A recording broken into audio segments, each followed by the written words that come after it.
기도하겠습니다.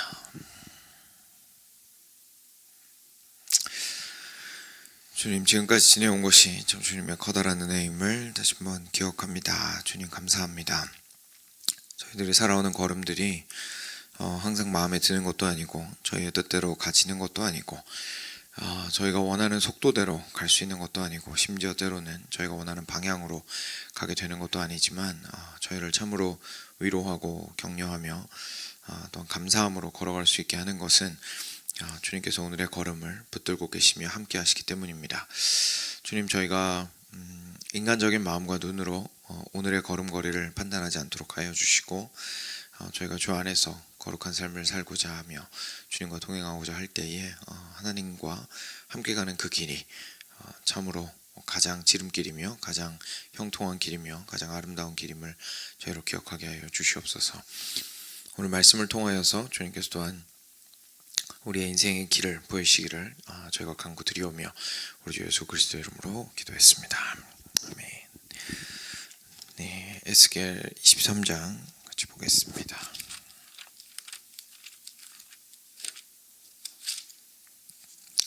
1절부터 21절입니다.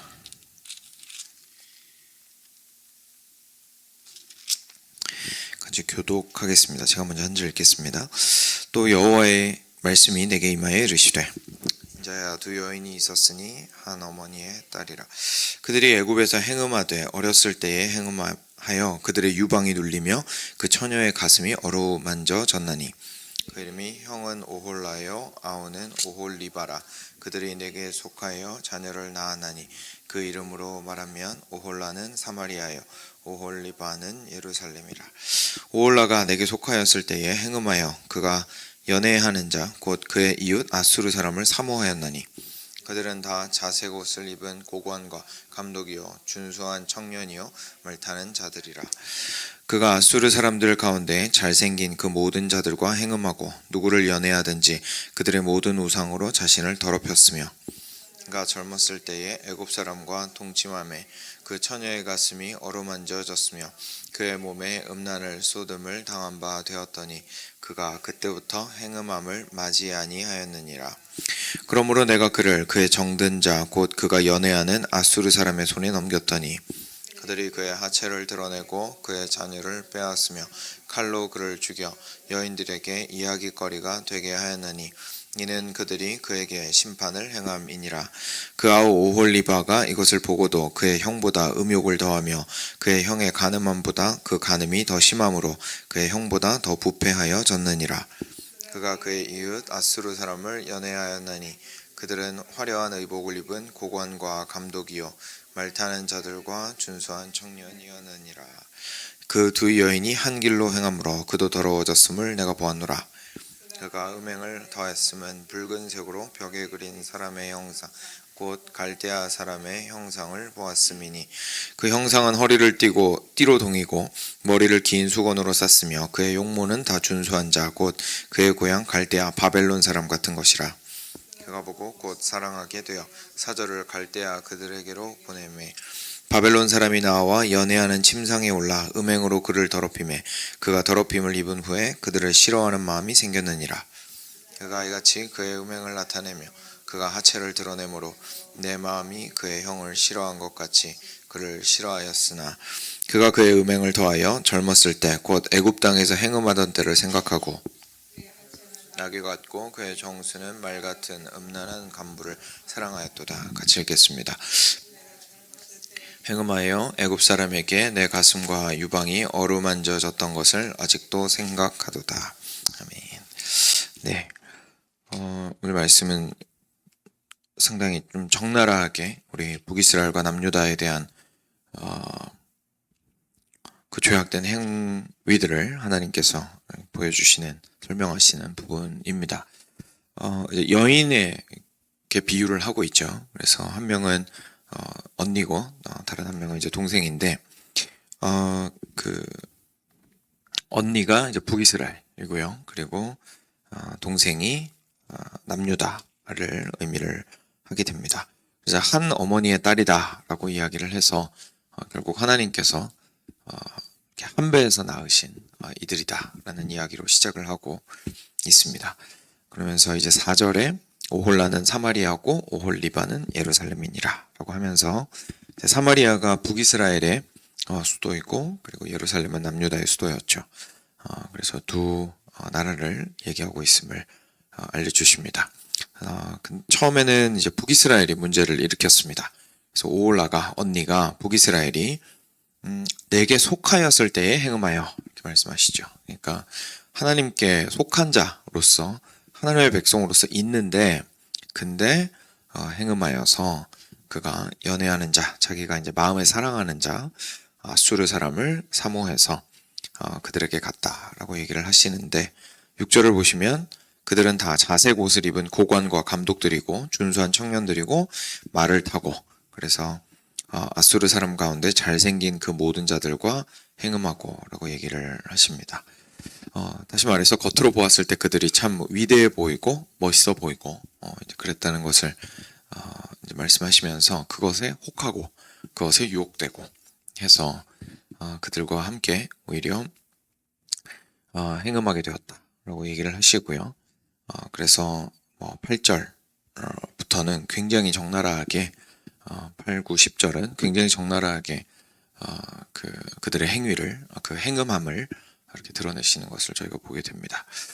11절에서도 이제 남유다 얘기가 나오죠. 남유다 얘기가 어떻게 나오냐면 이것을 보고도 그래서 북이스라엘이 멸망하는 걸 봤는데도 그의 형보다 음욕이 더했고 그리고 간음도 그 간음함이 더 심함으로 형보다 더 부패하였다라고 얘기를 합니다. 그러면서 12절에 그가 그의 이웃 아수르 사람을 연애하였나니 하고 똑같이 그들은 화려한 의복을 입은 고관과 감독이요 말타는 자들과 준수한 청년들이었더라 라고 얘기를 하십니다. 결국 남유다도 별 차이 없었던 거죠. 이제 겉으로 보았을 때 준수하고 아름다워 보이는 아수르에게 마음을 빼앗겼습니다. 그런데 이 사람들은 이제 한 단계 더 나아갔는데 14절에 보시면 좀 비유가 재밌는데요.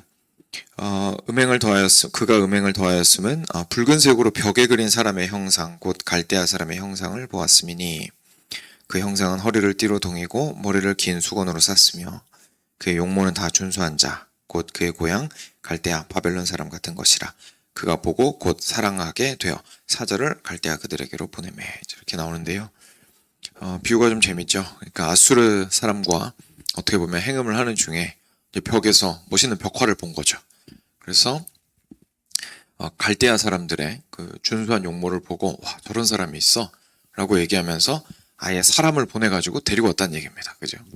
그러니까 아수르와의 관계도 하나님에게서 가늠한 것인데 이제 아수르에게서 바벨론으로 넘어가는 시점에도 이들이 동일하게 행하고 거기에서 참 정신 못 차리고 여기서 하나님이 말씀하신 대로 북이스라엘보다 오히려 더 크게 행음하였다라고 얘기를 하시게 됩니다.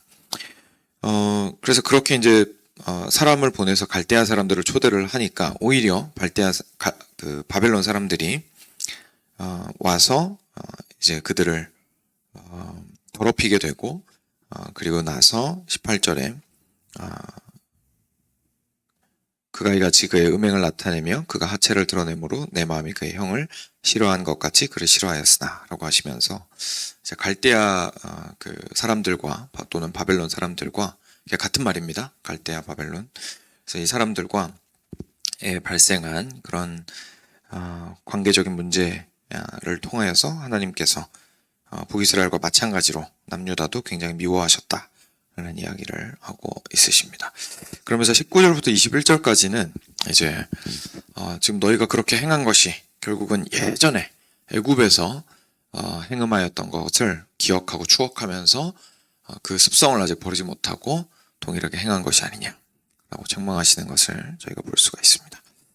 오늘 말씀 통해서 저희가 좀 두 가지 정도 한번 깊이 있게 생각을 해보면 좋겠는데요. 먼저 첫 번째로 저희를 좀 놀라게 하는 것은 저희가 보통 생각을 할 때에 애굽도 그렇고요. 마지막에 애굽 얘기가 나오잖아요. 그래서 애굽도 그렇고 아수르나 바벨론이나 하나님께서 그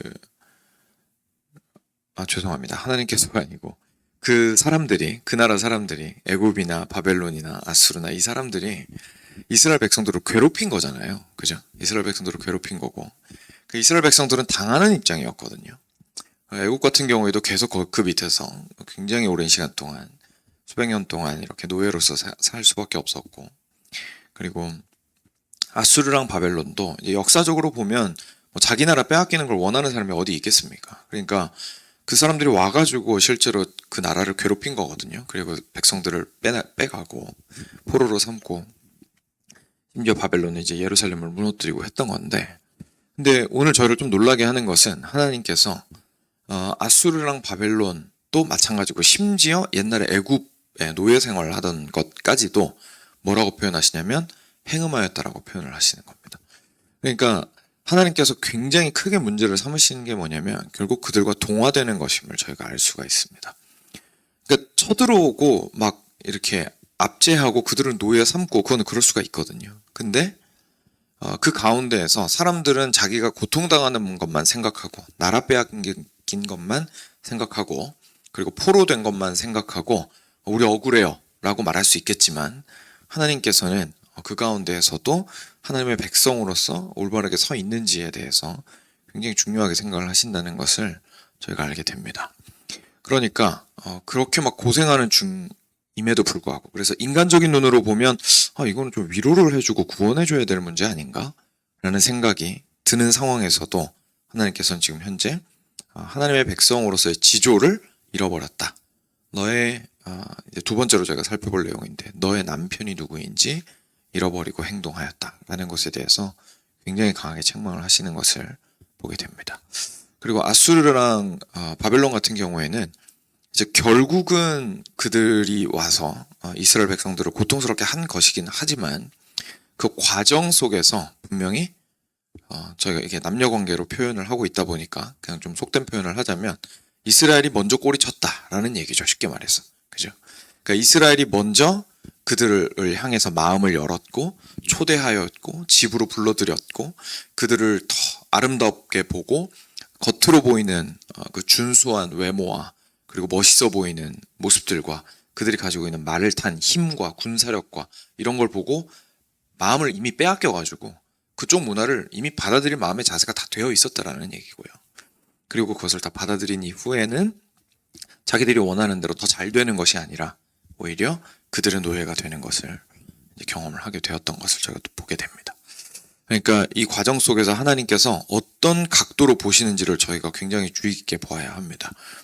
우리는 그냥 우리가 당하는 고통에 너무 예민하다 보니까 그 고통까지 가는 과정 속에서 내가 했던 행위에 대해서는 좀 관대한 경우가 많이 있습니다. 상황이 그러는 걸 어떻게? 그러니까 저희는 보통 이렇게 생각할 때가 참 많죠. 그런데 사실 말씀을 통해서 보게 되면 내가 좀 눈에 보이는 대로 행한 부분들이 분명히 있구나. 내가 마음을 먼저 빼앗겼구나. 그래서 내가 미끄러졌구나 라는 것에 대해서 깨달을 때가 우리가 분명히 많이 있습니다. 이스라엘 백성들을 통해서 저희가 좀 저희의 삶을 냉정하게 돌이켜보고 주님 앞에 회개하고 돌이켜야 하는 부분들이 많이 있는 것 같습니다.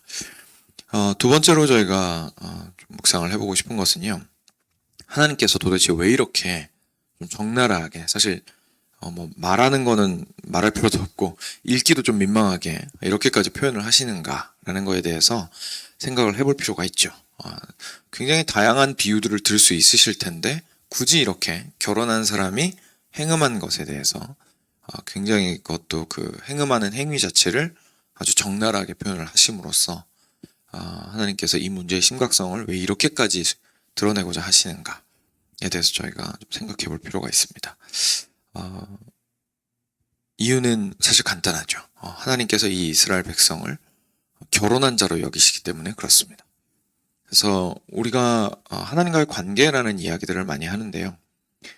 이 표현이 굉장히 중요한 표현이긴 합니다. 저희가 혹시 그런 그 느낌을 좀 받으신 적이 있는지 모르겠는데, 예전에는 여기서 예전에 이제 상당히 예전입니다. 상당히 예전에는 우리가 교회에서 가르치는 내용들이나 이런 것들에서 관계가 그렇게 중요하게 표현되지 않았었습니다. 그냥 이제 우리는 하나님 말씀 순종하는 사람들이고, 그리고 이제 그 뜻을 따르면 된다. 그냥 이 정도로만 얘기를 하고 하나님과 관계가 중요하다 이런 얘기 많이 안 했었거든요. 근데 그게 이제 보통 진자운동이라고 하죠. 시소처럼 이쪽으로 확 갔다가 또 이제 반대쪽으로 오잖아요. 그것처럼 이제 저희가 대부분 신앙생활을 했던 시기에는 요게 한국교회 분위기가 어떻게 왔냐면 이제 관계를 굉장히 중요하게 표현하는 쪽으로 왔죠. 그래서 하나님과의 관계가 중요합니다. 이제 이런 거 강조 많이 하게 됐거든요. 근데 여기서는 또 여기에 문제가 있습니다. 왜냐하면 예전에는 관계를 너무 생각을 안 했기 때문에 관계를 강조하는 거는 너무 좋은데요. 왜냐하면 실제로 성경은 관계에 대해서 얘기를 하고 있기 때문에. 근데 이 관계 얘기할 때 무슨 관계인지는 설명 잘 안 하는 거예요. 이게 결혼 관계입니다. 그죠? 하나님과 우리의 관계가 그냥 내가 선택적으로 친할 수 있는 관계가 아니죠. 근데 우리가 사람과의 관계는 대부분 어떻게 흘러갑니까? 이제 사람 성격 따라 좀 다르지만 이게 감정적으로 묶여가지고 도저히 뗄래야 뗄 수 없는 관계도 있죠. 그러니까 너무 오랫동안 너무 힘들게 하고 심지어 부정부패하고 잘못된 관계가 있는데 너무 오랫동안 친구인 거예요. 너무 정말 소위 말하는 불알 친구예요. 그래가지고 이게 정을 뗄 수가 없는 거예요. 그죠? 관계를 끊어버릴 수가 없는 관계들이 있습니다. 그런 식으로 관계가 올바르지 않은데도 불구하고 관계에 막 끌려가는 관계들이 있습니다. 또는 너무 관계를 이득 중심으로만 생각해가지고 여기랑 나랑 거래하는 관계, 다시 말해서 기브앤테이크가 명백해야 내가 이 관계를 하고 그게 없으면 관계 안 하고, 그죠? 그러니까 쉽게 말해서 기준이 다 자기한테 있죠. 그게 연약함이든 뭐 손해보고 이득보고 뭐 이런 문제든 계산적인 것이든 관계의 중심이 대부분 자기 자신한테 있습니다. 근데 이런 방식으로 하나님과의 관계를 생각을 하게 되면 결국 우리는 어떻게 생각하냐면 친구한테 내가 전화를 좀 자주 했었어야 되는데 전화 자주 못했다. 인사를 자주 드렸어야 했는데 인사를 자주 못 드렸다. 그래도 명절날 찾아뵙고 사과 한 박스라도 드렸어야 했는데 못 드렸다. 그러니까 이런 수준에서 하나님과의 관계를 생각을 하는 거예요. 그냥 인간관계로 생각을 하다 보니까. 그래서 내가 성경 읽기 잘 못했다. 그죠? 기도 많이 못했다. 하나님을 충분히 사랑하지 못했다. 사랑을 표현하지 못했다. 이제 이런 측면으로 이 관계를 보통 생각을 많이 하는 거죠. 근데 하나님께서 말씀하시는 관계는 그런 관계가 아니고 결혼 관계를 얘기합니다. 근데 결혼 관계는 사실 어떤 관계이죠? 결혼 관계는 사랑보다 언약이 먼저인 관계입니다. 무슨 말이냐면 내 감정이 안 따라줘도 약속했기 때문에 하나 되고자 애쓰는 게 결혼 관계입니다. 그죠? 그러니까 서로 간에 책임뿐만 아니라 이제 권리도 있고 서로 사랑을 속삭일 수 있을 뿐만 아니라 상대방에게 무언가를 요구할 수도 있고 그리고 그것을 잘 지켜내야 하는 것이 사실은 중요한 신뢰를 바탕으로 하고 있는 관계입니다. 그리고 이 시대는 이제 이미 이 표현을 하는 것도 사실 좀 웃긴데 너무 오래돼서 연애를 통해서 결혼을 하는 시대잖아요. 굉장히 오래전부터. 그렇죠? 그렇기 때문에 대부분의 결혼의 베이스가 감정에 있습니다. 연애 감정이 굉장히 극도에 달해서 상황이 되고 여건이 되고 마음이 맞아서 이제 결혼으로 골인을 하는 거죠. 혹시 이런 생각 해보셨는지 모르겠지만 인류 역사상 굉장히 인류는 오래됐는데 인류 역사상 연애 결혼을 한 건 최근 100년입니다. 인류는 연애 결혼을 한 적이 없죠. 그래서 약속 결혼을 한 거죠. 그래서 서로 사랑하는 사람과 결혼을 한 게 아니고 결혼을 약속하고 난 다음에 사랑을 시작하는 겁니다. 그죠? 근데 사실 그런 맥락이 있었으면 하나님과 우리의 관계를 이해하기가 좀 더 좋습니다. 제가 뭐 연애 결혼 자체를 반대하는 게 아니라 그게 훨씬 더 하나님과의 관계를 이해하기는 훨씬 더 좋습니다. 내가 사랑해서 원하면 저 사람과 함께 있는다가 아니고요. 함께 있겠다고 약속했기 때문에 서로 사랑하는 겁니다. 그래서 하나님께서 먼저 우리에게 오셔서 우리를 끌어당기시고 사랑하기로 작정하셨습니다. 근데 사랑하기로 작정한 걸 어떻게 보여주셨냐면 언약을 맺는 걸로 보여주신 거죠. 그래서 너 이 바깥으로 못 나간다 라고 하고 결혼 반지 끼우신 거죠. 그게 이제 율법도 주시고 자기 백성으로 삼으신 그 과정이었습니다. 그럼 그 다음엔 뭘 해야 되는 거냐면 뭐 가끔 이렇게 서로 권태기도 있을 수 있고 부부싸움도 있을 수 있는 것처럼 하나님과의 관계가 항상 좋지 않을 수는 있겠지만 항상 돌아오고 그리고 무엇보다도 선은 지켜야죠. 쉽게 말해서 결혼관계 자체를 깨뜨리는 일은 하면 안 되겠죠. 막 뭐가 날아다니면서 싸우더라도 결혼관계 자체를 깨뜨리면 안 되잖아요. 그런데 여기에서 이스라엘 백성들이 이렇게까지 심각하게 하나님께서 이들의 문제를 다루시는 이유는 그 언약을 휴지 조각처럼 여겼기 때문입니다. 그래서 이 관계를 굉장히 자기중심적으로 생각하고 더 이쁜 사람이 있으면 옮겨도 되는 관계인 것처럼, 내가 조금 더 좋아하는 사람이 있으면, 내키지 않으면, 하나님과의 관계가 내키지 않으면 그냥 딴 데 가도 되는 것처럼 생각을 하고 멋대로 행동을 했기 때문에 하나님께서 이렇게까지 강력하게 이야기를 하신다는 것을 저희가 알게 됩니다. 하나님께는 이스라엘 백성들에게 이렇게 말씀하셔도 되는 이유가 있죠. 왜냐하면 남편이니까요. 서로 약속을 했는데 이 사람이 약속 안 지키고 밖에 나가가지고 남편과만 허락된 배타적 사랑의 관계를 막 하고 있으니까 당연히 남편으로서는 엄청난 분노를 일으킬 수밖에 없습니다. 그래서 우리가 하나님과의 관계에 대해서 생각을 할 때요, 이 부분에 대해서 명확하게 생각할 필요가 있습니다. 우리가 사실 전도할 때에도 당신이 예수님을 믿는다고 말하는 것은 배타적 사랑의 연합관계로 들어오는 것입니다 라는 것을 잘 제시하지 않습니다. 그죠? 그거 알고 들어온 사람 거의 없습니다. 그러니까 들어와서 스트러글을 하는 거예요. 왜냐하면 이렇게 많은 것을 내놓아야 될지 몰랐거든요. 인생 전체를 하나님과 연합하는 데 드려야 된다는 사실은 생각을 잘 못하고 들어온단 말이에요. 그러니까 이게 저희가 쉽게 저희의 복음을 단순화시켜서 전달할 문제도 아니고, 들어온 다음에도 가볍게 생각해서 내가 원하고 내킬 때만 하나님과 관계하는 것으로 생각하는 것도 사실 문제가 있다는 것을 말씀을 통해서 저희가 깨닫게 되는 겁니다. 그러니까 이 부분에서부터 문제가 생기게 되면, 올바르게 하나님과의 관계를 이해하지 못하게 되면 그 다음에 인생에서 발생하는 모든 일들과 하나님과의 관계 속에서 발생하는 문제들과 하나님이 우리를 대하시는 태도와 방식과 이런 거가 이해가 전혀 안 되는 거죠. 왜냐하면 나는 지금 내가 내킬 때 하나님한테 온 거고 나한테 도움이 되는 하나님한테 온 건데, 하나님께서 내가 전혀 예상하지도 못한 방향으로 인생을 인도하시고 전혀 예상하지도 못한 때 나를 혼내키시면 굉장히 당황스러운 거죠. 마음의 준비도 안 돼 있는데 막 들어오니까. 그죠? 근데 사실 이 관계가 무슨 관계인지를 저희가 올바르게 이해를 못해서 발생을 한 문제라는 것을 저희가 좀 알 필요가 있습니다. 실제로 신혼부부가 처음에 결혼한 다음에 사랑해서 결혼은 했는데 결혼 초반에 그 관계를 만들어 나가는데 굉장히 어렵잖아요. 근데 그 관계를 부부 관계를 만들어 나가는데 어려운 이유 중에 하나가 예전에 예상하지 못했던 문제들이 막 올라오죠. 그게 왜냐하면 옛날에는 서로 감정이 좋아서 좋은 모습만 볼 수 있었지만, 그리고 원하는 모습만 보여줄 수 있었지만, 이제 결혼을 하고 나면 다른 모든 것들을 함께 해야 하고 함께 결정해야 하고 관계의 범위는 늘어나고, 그죠? 둘만 사랑한다고 되는 문제가 아니라 시어머니, 시아버지도 생기고 처가 쪽 식구들도 생기고 막 온갖 관계들이 생기면서 전혀 생각하지 못한 역동성이 삶 속에서 발생을 하면 내가 이걸 왜 했지? 라는 생각이 이제 들게 되잖아요. 거기서 발생하는 어려움들이 있게 되는데, 결국 그거는 뭘 배워가는 과정이냐면 결혼이라는 것 자체가 무엇인지를 배워가는 과정이죠.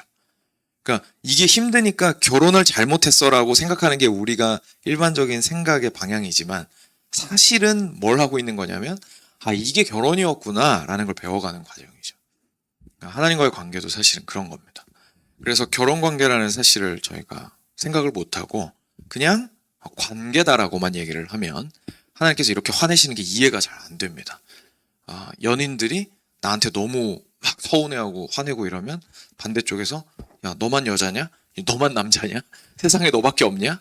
이러면서 언제든지 무브온 할 수가 있죠. 하나님에 대해서 그렇게 생각을 하게 되는 순간 사실 하나님의 진노와 분노에 대해서 전혀 이해할 수가 없습니다. 그래서 오늘 이 시간에는 내가 과연 하나님에 대해서 어떻게 생각을 하고 있었는가, 하나님과의 관계에 대해서 어떤 관계라고 생각을 하고 있었는가에 대해서 좀 묵상을 해보시면서 오늘의 말씀을 보시면 더 이해가 또 잘 되시고 또 삶 가운데로 더 묵상이 잘 되실 것 같습니다.